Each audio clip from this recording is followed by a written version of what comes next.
walking the path of life, I realize more and more that everyone sees the world differently, regardless of visual acuity. As I came up here, I'm going to guess that many of you honed in on different things. Some thinking, whoa, that was quite a big dog, or, oh, is she blind, or she looks a lot like my best friend's sister. And literally, each of us is seated in a different place, witnessing the same event from a different angle. For that matter, have you ever tried on a friend's glasses and looked around? Studying at CIIS challenged me to try on different lenses and shift perspective. But of course, not all seeing is done through one's eyes.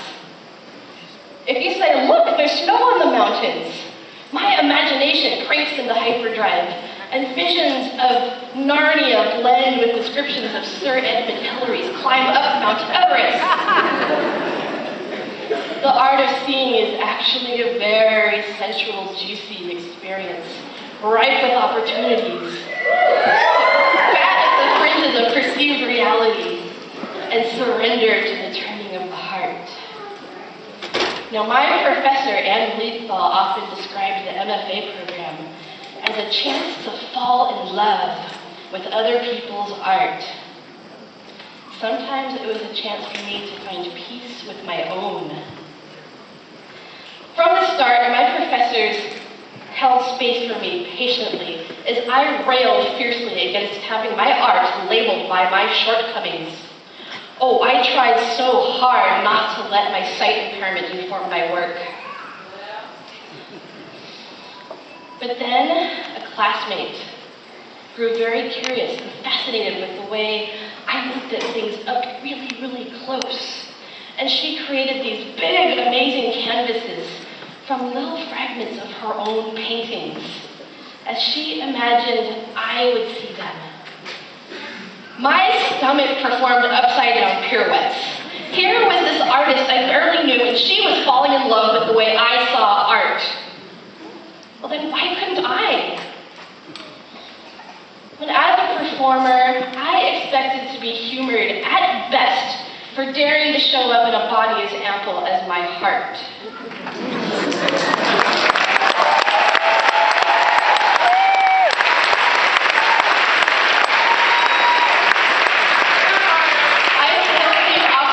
From classmates and Anne, who challenged me to own my physicality and my craft, and to blur our society's vision of dance.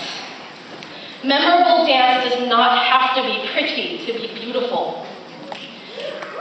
Then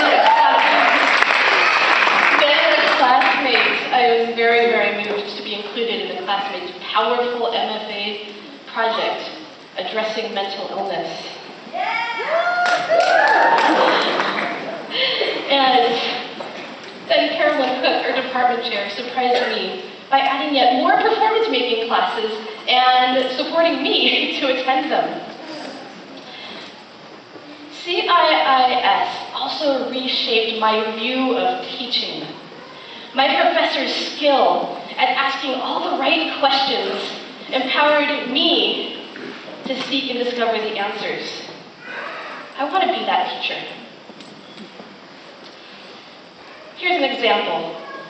My advisor, Cindy Shearer's well-timed prompts helped me triangulate my love of words and color and motion. I never imagined finding inspiration from Diebenkorn and using text as abstract art, let alone creating 100 affirmation squares on my iPad to hang up in a giant grid.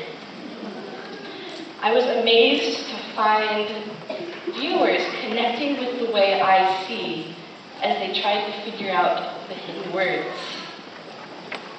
All of this happened because my professors and my classmates saw differently my potential, and kind of like Fiddler over here, gently offered me guidance to find my way home. That's funny how this quirky little person who wanted to disappear inside her art for fear of being stuffed into a box ended up presenting An interdisciplinary art exhibit in the Library for the Blind at San Francisco's main library.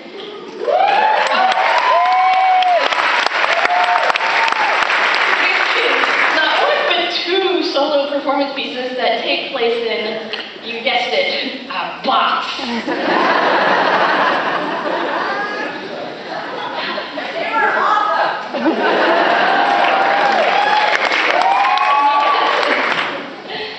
Oh my goodness. So, shortcomings become assets. When you look through different lenses, shortcomings become assets. Yes, my sight colors the art I create, my body shapes the dances I form, and my deep emotions thrum through the words I string together. The artist is often one who reflects the world back to the viewer through a different way of seeing. But don't we all do that? As we offer our opinions over coffee, or make a tilt of the head to catch the candle's glow just so on a hot date. All of us create our world for best effect by playing with light and rhythm and wording. Go ahead and look around. Squint, tilt your head, peer through your fingers or your lashes.